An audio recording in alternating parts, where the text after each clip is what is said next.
Before you and I part company, it's time to hear what's on your mind. Our first comment comes from Sam, who writes in about Al Sharpton. His words are as follows. JD, Al Sharpton missed an opportunity when he named his organization the National Action Network. That sounds so lame. Why not profit off it? Now, doesn't that have a nice ring to it? Okay, Sam, that is creative. Our second comment comes from John, who sees climate change differently from the Obama administration. He writes, the only time we'll see climate change is when Iran sends Israel and us a nuke. Then our climate will definitely change, but there won't be anyone left to say, I told you so. John, thanks for your perspective. Finally, on the topic of same-sex marriage, here's what Sharon thinks. And I quote now, I've not heard anyone bring up the real reason why Christians don't believe in gay marriage. They can go to the courthouse and have a civil union, so I don't understand the problem. The real reason Christians don't want it to be marriage is a sacrament given to the church from God. It's for a man and woman because they become one. We're happy to hear from you. We would like to hear from you via social media. You can use email, Facebook, Twitter, or newsmax.com/comments. Now, a bit of history, heartache, and hope. Hello, Mr. President. How are you? Senator, I know this is a very tragic day for you, but I wanted you to know that all of us here at the White House were thinking about you and praying for you and also for your two children. I'm sure that she'll be watching you from now on. Good luck to you. Thank you very much, Mr. President. Okay.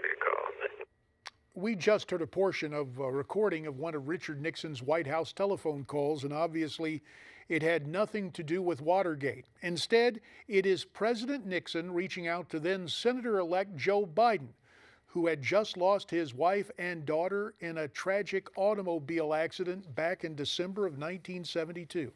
You heard the president mention two other children during that short conversation. He was referring to Biden's sons, Beau and Hunter, who were also injured in that wreck. Beau Biden was 4 years old at the time of that accident. He was 46 when he passed away Saturday. Beau followed Joe into politics. That's something that happens in a lot of families. Sons follow their fathers into the family business. But we often fail to recognize that amidst the rough and tumble of campaigns, the charges and the countercharges, the seemingly constant competition, there is a very genuine human equation at work. Yes, there are sharp elbows, but there are also tender hearts. That's why now, almost 3 years after the fact, we can watch then Delaware Attorney General Beau Biden make history, nominating his father for a second term as vice president. And even if you did not vote for the Obama-Biden ticket, I think you'll see something here with which you can identify. 4 years ago, because I was going to Iraq, I asked you to be there for my dad, and you were. And for the last 4 years, I can say with certainty, he has been there for us.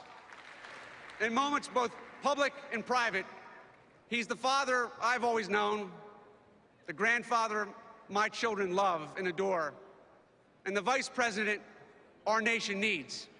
So tonight, Mr. Chairman, it's my great honor to place into nomination for the office of Vice President of the United States, my father, my hero, Joe Biden.